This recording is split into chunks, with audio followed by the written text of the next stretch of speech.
mi exposición va a rondar alrededor de 3 temas en específico. Bueno, solo voy a hacer un pequeño repaso respecto de lo que es la tutela judicial efectiva y dónde está regulada, sin quedarme mucho en eso, porque yo creo que eso es algo que uno, revisando los instrumentos en los cuales está desarrollada, podría llegar a ser a formarse su propia idea del tema, pero para entender lo complejo que es este derecho y las relaciones que tienen, digamos, de interconexión que tienen con la Corte Constitucional. Después vamos a hablar de la tutela judicial efectiva en la jurisprudencia de la Corte Constitucional, y en este punto me voy a centrar más bien en la última jurisprudencia que ha tenido. Si bien existen más digamos, al mes de septiembre existían más de 329 sentencias dictadas en las cuales la Corte de algún modo se había referido a la tutela judicial efectiva.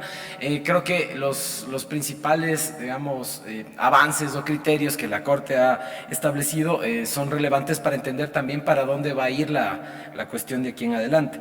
Y por último voy a hablar de la tutela judicial efectiva en la actuación de la Corte Constitucional, porque además de ser un protector de la tutela judicial efectiva, la Corte tiene la obligación de ser un garante y de respetar la tutela judicial efectiva en su propia actuación, que es algo que, digamos, muy pocas veces la propia Corte se cuestiona.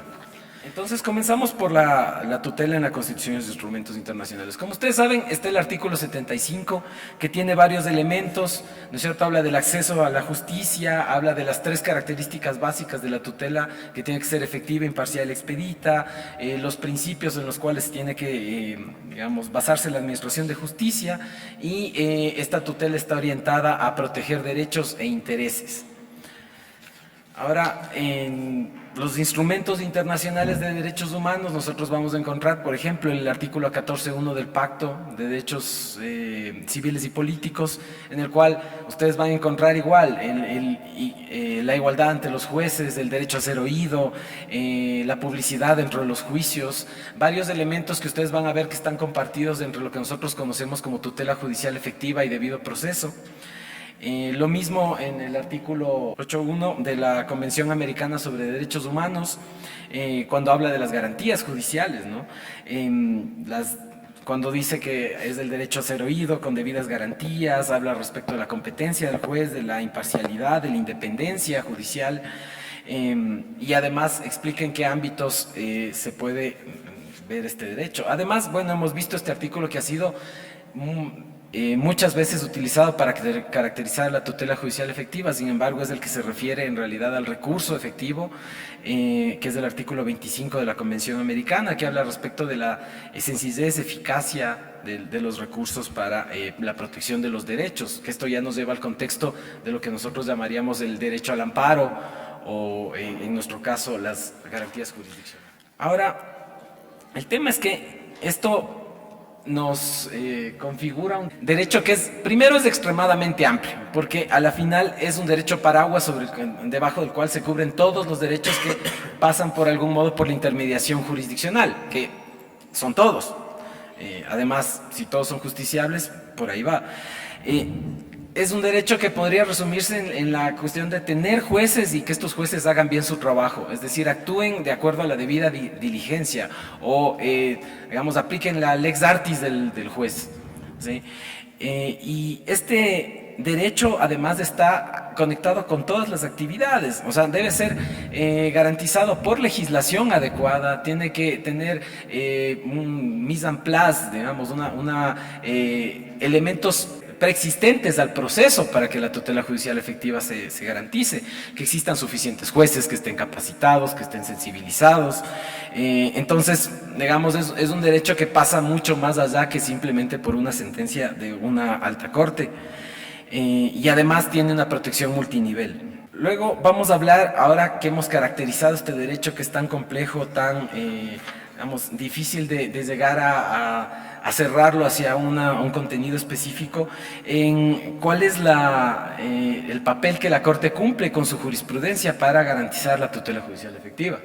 Como ustedes pueden ver, a la final, y esto creo que es una desviación que tenemos tanto los servidores de la Corte como los abogados litigantes, de considerar que la tutela judicial efectiva, digamos, comienza y se acaba en la acción extraordinaria de protección, ¿sí?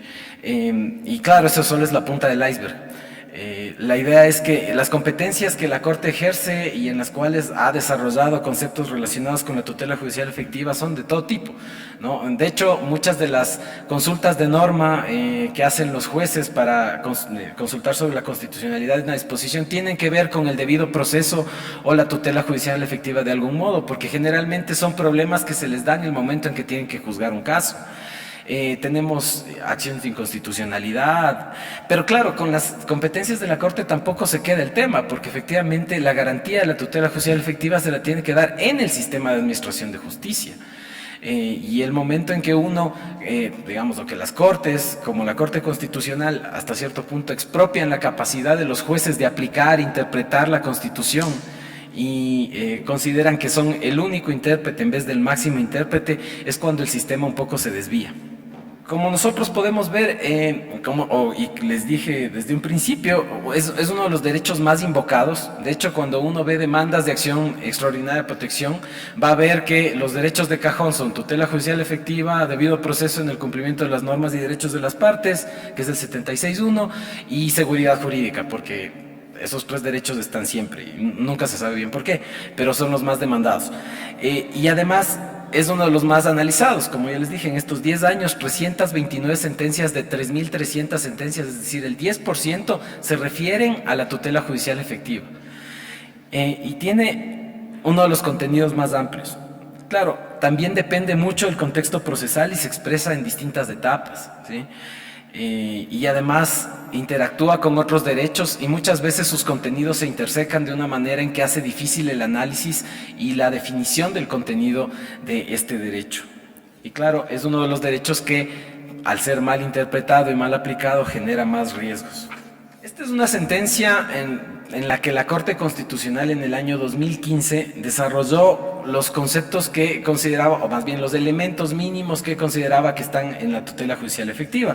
Y realmente la tutela judicial efectiva lo que dice aquí es que se expresa en tres momentos, ¿no es cierto? El momento del acceso a la justicia, el momento de la tramitación del proceso y el momento en el cual la sentencia se ejecuta. Claro, y esto hace que el esquema de argumentación que se utilice para, digamos, o la organización del argumento que se utilice para la tutela judicial efectiva sea un test escalonado. Yo ahí estoy poniendo dos ejemplos de comparación de cómo sería un test como el que se llamó el test de motivación que la Corte Constitucional de algún modo desarrolló, bien o mal, en sus 10 años, y que se refiere a distintas dimensiones de la argumentación o de la justificación dentro de las decisiones, digamos, una dimensión normativa, una dimensión lógica formal y una dimensión lingüística, ¿no? Que en cambio en la tutela judicial efectiva, digamos, como una organización escalonada del argumento, generó un test que efectivamente se solidificó y yo creo que generó más problemas de los que resolvió, ¿sí?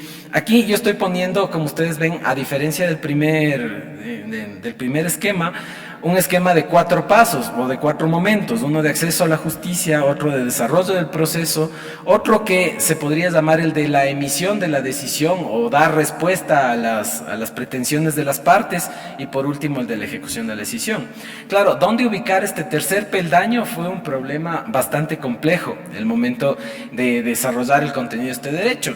Y el problema de tomarse los test demasiado en serio es que generó, digamos, mucha argumentación sobre temas que no se debía argumentar, digamos, sentencias formato, e incluso esto que yo denominaría el tema de la matrioshka.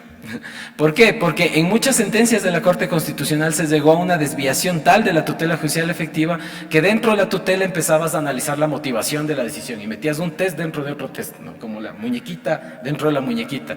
Y claro, a la final no entendías de qué mismo se trataba la sentencia. Entonces, es una cosa, digamos, un poco... cuando efectivamente el argumento de las partes se refiere a que no le dejaron acceder al recurso, tú te pones a ver si la sentencia se ejecutó o no. No tiene sentido, no estás respondiendo a lo que te están preguntando, no estás actuando como una corte. Y eso creo que fue una de las desviaciones más grandes de lo que se dio durante estos 10 años. Ahora, el esquema de acá al lado que ustedes verán y no entenderán por qué lo puse, es porque yo creo que se debe concebir a la tutela y en general a los derechos, más como una cuestión de digamos, no como un test escalonado, sino como una cuestión de gradación. Digamos, entre lo blanco y negro hay grises y hay momentos en los cuales uno tiene que salirse del test porque el test es una herramienta y no es un fin en sí mismo. Esto creo que ya lo intuyó la anterior conformación de los jueces de la Corte Constitucional en la sentencia, claro, en el contexto de otros derechos, ¿no? En la sentencia 00118 SIN dijo que, por ejemplo, todos los análisis o todos los test que había utilizado para el tema de igualdad eran simples herramientas o formas de exposición de sus argumentos. Y esta conformación de la Corte ya en la sentencia 2004-13P del 2019, en cambio ya dijo, y en el contexto del test de la motivación, dijo, hey, ese test no es algo con lo que uno tiene que casarse y no tiene por qué seguir todos los parámetros si es que el caso no da para eso. El test puede ser una herramienta y de hecho es una herramienta perfectible y yo creería que en ese caso es bastante eficiente, eso ya será objeto de algún otro panel, me imagino, pero digamos, no es algo con lo que uno tenga que casarse. Claro que la práctica, como ustedes van a ver, terminó siendo sentencias formato en las cuales la comprensibilidad era lo mismo que la lógica, entonces no se entendía realmente para qué escribieron tantas páginas sobre eso. Escribimos, porque tengo que decir, yo también trabajé ahí. Ahora, ya hablando respecto del tema de qué es lo que, y obviamente tratando de utilizar estos 4 momentos de la tutela, la Corte actual ha dicho respecto de la tutela, ¿no? Hay algunas rationes de sidendi con implicaciones en la tutela judicial efectiva que directa o indirectamente la afectan, ¿no? Por ejemplo, en la sentencia 617 CN se habló de que el acceso a la justicia no se ve lesionado si es que el legislador lo condiciona al cumplimiento de requisitos formales o materiales, ¿sí? La limitación se justifica cuando existen fundamentos válidos en atención a razonables finalidades de protección de bienes. Esto es aplicar el test de razonabilidad a lo que el legislador plantea como alguna limitación al acceso, por ejemplo, limitar algún recurso o algún tema de, yo qué sé, algunos requisitos mínimos que tiene que plantear la demanda para que puedas tú, digamos, o para que se la califique, entre otras cosas, ¿no? Hay temas relacionados con la posibilidad de recusar, el tema, por ejemplo, del acceso o la limitación al acceso en los procesos contenciosos administrativos, cuando el legitimado pasivo no es, digamos, a quien normalmente se dirige la demanda. Digamos, por ejemplo, si es que tú demandas a la persona que emitió el acto y la ley dice que tiene que ser la máxima autoridad, entonces por una cuestión de informalismo preadministrado no se podría sacrificar el acceso a la justicia, ¿sí? Eso con relación al acceso, hay muchas otras decisiones de ese tipo. Ahora, relacionadas con el acceso del Estado a los recursos, que era una cuestión bastante importante, porque efectivamente, como ustedes saben, se dio una suerte, o bueno, algunos consideran que esto fue una suerte de desnaturalización de los derechos en general, de los derechos fundamentales y de las garantías como medios para proteger los derechos, en el sentido de que el Estado utilizaba, digamos, a la final era como el pato disparando a las escopetas, el Estado utilizando las garantías contra el ciudadano. Y el caso La Hora es, digamos, en el cual la Corte tuvo que pronunciarse sobre ese tema y efectivamente dijo que el Estado no tiene legitimidad en la causa para presentar garantías jurisdiccionales. Legitimidad en la causa entendida como digamos, la titularidad del derecho y por lo tanto ser parte en la relación jurídica sustantiva que es causa del proceso. Pero sí tiene, y esto lo dijo en cambio en la siguiente sentencia de jurisprudencia vinculante, que fue la de los combustibles, el almacenamiento de combustibles, que el Estado sí tiene legitimidad en el proceso para proteger derechos de un tercero. En este caso era de los pobladores que viven alrededor de los depósitos de combustible de la Policía Nacional. Respecto de el tema de la debida diligencia, no ha habido mucho desarrollo, sin embargo yo creo que esto tiene que ver con esto que hablábamos antes, ¿no? De que la relación de la tutela judicial efectiva con los demás derechos. Entonces mucho de esto ustedes lo van a ver en sentencias relacionadas con derecho a la defensa, con derecho a presentar recursos, entre otros, ¿sí? Específicamente respecto de hay una sentencia que es la 169-13 CN que dice que para aplicar una norma de recusación por retardo injustificado debe evaluarse si es que efectivamente ese retardo es responsabilidad del juez. Esto en el contexto de una consulta de norma dentro del control concreto de constitucionalidad. Sí, se preguntó efectivamente si es que esta norma que permite digamos, la recusación de un juez después de cierto tiempo es constitucional o no, y lo que la Corte dijo es, tiene que evaluarse si es culpa del juez ese retardo. Respecto de el tema de la respuesta a las pretensiones, aquí tenemos temas relacionados con el abandono de los procesos. Por ejemplo, en el dictamen en la sentencia 191.2 SN dice que para declarar la querella desierta con efectos de abandono, ¿sí? Y también establecer la temeridad y malicia en los casos de delitos de acción privada, el querellante se le tiene que dar la oportunidad de justificar por qué no fue a la audiencia, ¿sí? Cuando hay una audiencia y se va a declarar desierta la querella, primero tiene que permitirse la justificación al accionante, ¿sí? Hay temas relacionados con las sentencias de casación, ¿sí? Que tienen que ver, y ustedes ven en este caso, por ejemplo, la intersección entre la tutela judicial efectiva y la congruencia como un elemento de la motivación. En la sentencia 392.13 EP se puede ver eso. Y por último, respecto de la ejecución. Efectivamente, en las sentencias en las cuales la ejecución es el tema relacionado, digamos, más fuerte dentro de la sentencia, normalmente son sentencias de incumplimiento de sentencias, de la acción de incumplimiento de sentencias y dictámenes constitucionales, porque rara vez un abogado va por extraordinaria protección a pedir que se ejecute una sentencia, normalmente la va a impugnar. Entonces, aquí tenemos algunos elementos que, digamos, prefiguran lo que la Corte ha considerado como relevante en este tema, como por ejemplo que resulta inoficioso verificar la ejecución de una decisión constitucional dejada sin efecto, ¿sí? O que las medidas de reparación que implican dejar sin efecto una decisión se ejecutan automáticamente desde su notificación.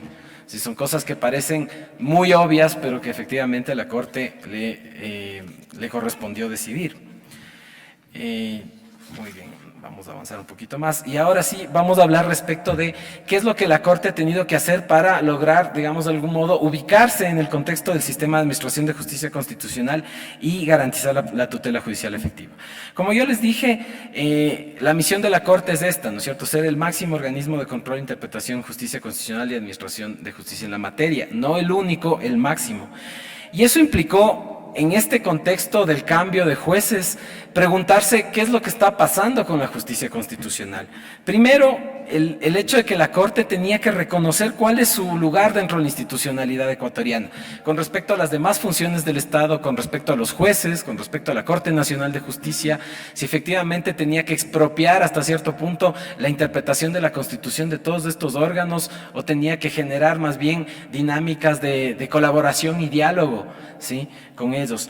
También, y esto creo que es importantísimo, el tema de asumir su rol como corte de precedentes, no como una corte de tercera instancia, ¿sí? Esto es un momento parecido al que vivió Estados Unidos en 1928, cuando el juez Taft entra a la Corte Suprema de Estados Unidos y dice, a ver, tenemos que dejar de ser un órgano de apelación y tenemos que comenzar a pensar cuál es nuestro rol, resolver el caso de Juanito versus Pepito o enseñar a los jueces cómo deberían resolver los casos de todos los Juanitos y todos los Pepitos del país.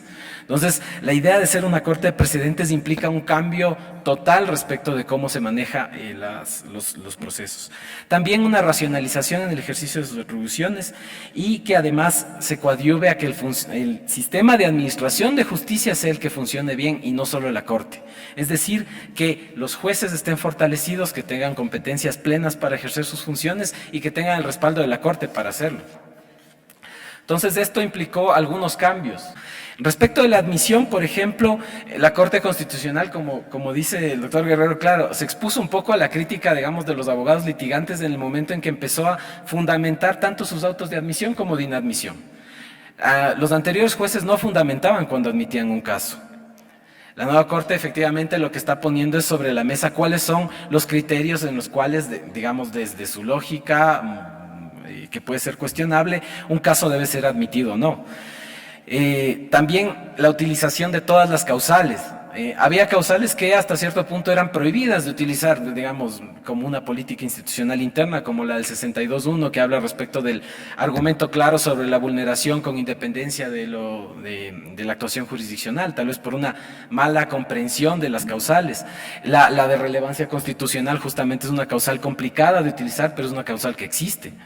El tema de también hacer relatoría de admisión, digamos, bueno, ahí estoy haciendo un poco de propaganda, pero la Secretaría Técnica Jurisdiccional tiene a su cargo el boletín de relatoría que empezó a incluir a los autos de admisión dentro de esto para que la gente conozca qué se admite y qué no se admite en la Corte. Y también, bueno, un tema que también es bastante complejo, que es el tema de las excepciones a la preclusión. Y las excepciones a la preclusión en la admisibilidad de la acción extraordinaria de protección son importantes porque permiten a la Corte, digamos, son cuestionables o han sido cuestionadas desde algunos foros, pero son importantes porque permiten a la Corte decidir sobre las cosas que realmente le corresponde decidir. En un caso, por ejemplo, la Corte Constitucional se vio abocada a decidir una acción extraordinaria de protección en contra de una resolución del fiscal. Entonces, digamos, en ese momento te ves en la disyuntiva de decidir sobre la vulneración de derechos o efectivamente decir este acto, no es un acto jurisdiccional y yo no podría, si es que yo haría una sentencia de extraordinaria protección sobre este tema, estaría desnaturalizando la garantía y por lo tanto mi actuación como Corte Constitucional. Entonces estableció algunos criterios, por ejemplo, respecto de la falta de cuándo es o no es objeto un auto de acción extraordinaria de protección en la sentencia 154.12 EP. Y una segunda excepción a la preclusión que, como ustedes ven, es un voto de mayoría. De hecho, existió voto salvado respecto a este tema y creo que la cuestión da para mucha discusión, que es el tema de la falta de agotamiento de recursos, como una excepción a la preclusión. Después tenemos una cuestión que es súper importante y fue topada por el doctor Guerrero, sobre todo en el tema de la relación o la correlación que existe entre la acción extraordinaria de protección y los mecanismos de selección y revisión de sentencias. Había una desnaturalización total. La selección y revisión se había dejado de lado totalmente porque no hay partes procesales, porque a nadie le interesa eso, digamos, más que a los propios jueces, en teoría. Y la extraordinaria protección, en cambio, empezó a asumir roles que este proceso debía haber tenido, ¿cierto? Por medio de la famosa dimensión objetiva de la acción extraordinaria de protección. ¿A qué me refiero con esto? Es una forma de llegar a ser tercera instancia dentro de la garantía jurisdiccional de acción de protección o de habeas corpus o de habeas data, etc. Y aquí esta relación se la manejó de una manera bastante, digamos, interesante, que podría ser mejorada, ¿no? Pero primero se estableció una metodología con criterios de política judicial para saber cuándo se selecciona un caso y cuándo no. Con informes trimestrales de selección en los cuales, y además informes urgentes para casos en los cuales haya necesidad, digamos, de hacerle un fast track al caso y llegar más rápido, y además un comité asesor en el que intervienen asesores de todos los jueces previo a que la sala de selección se reúna para decidir qué casos seleccionar y cuáles no, lo que hace que los jueces se apropien de los casos que van a ser seleccionados. También tenemos la relación con la Defensoría del Pueblo, que va a ser un poquito más estructural en estos tiempos. El mismo hecho de fallar en selección y revisión es importante. Se ha hecho la relatoría de selección. Nosotros en el Twitter estamos todo el tiempo diciendo este caso fue seleccionado, este otro también, para que la gente sepa. Y los autos de selección ahora son fundamentados. Antes había una mala interpretación del artículo 25 de la Ley de Garantías que decía que no se tiene que fundamentar no seleccionar un caso y se aplicaba para no fundamentar seleccionar el caso, lo cual, digamos, no tiene sentido si es que lo que se quiere es que la gente sepa qué es lo que la Corte considera relevante. Y por último, las reglas relacionadas con el control de mérito, que es lo que reemplazó hasta cierto punto a la famosa dimensión objetiva. Claro, la Corte Constitucional se ve a diario abocada a conocer casos de acciones extraordinarias de protección que provienen de garantías jurisdiccionales en las cuales el problema está abajo, ¿no es es cierto? Pero como es una acción distinta a la acción extraordinaria de protección, te ves con problemas bastante graves relacionados con el derecho a la defensa del tercero interesado, que es la parte de abajo. Entonces, lo que la Corte hizo en la sentencia 176-14P es desarrollar criterios con los cuales la Corte excepcionalmente y por su propio, digamos, por su propio criterio, considera que ese caso debería o la Corte debería entrar a resolver el caso de fondo. Sí, son casos, digamos, criterios que se parecen muchos a los de la selección y revisión. En ese sentido, lo que la Corte está haciendo es, hasta cierto punto, un proceso de selección y revisión dentro de la acción extraordinaria de protección, en el cual lo que busca es garantizar, entre otras cosas, el derecho a la defensa de las partes. Bueno, existen un punto más que yo creo que tal vez lo aborden las preguntas y seguro han de salir sobre ese tema, y lo dejo ahí porque creo que ya me estoy pasando el tiempo. Muchas gracias.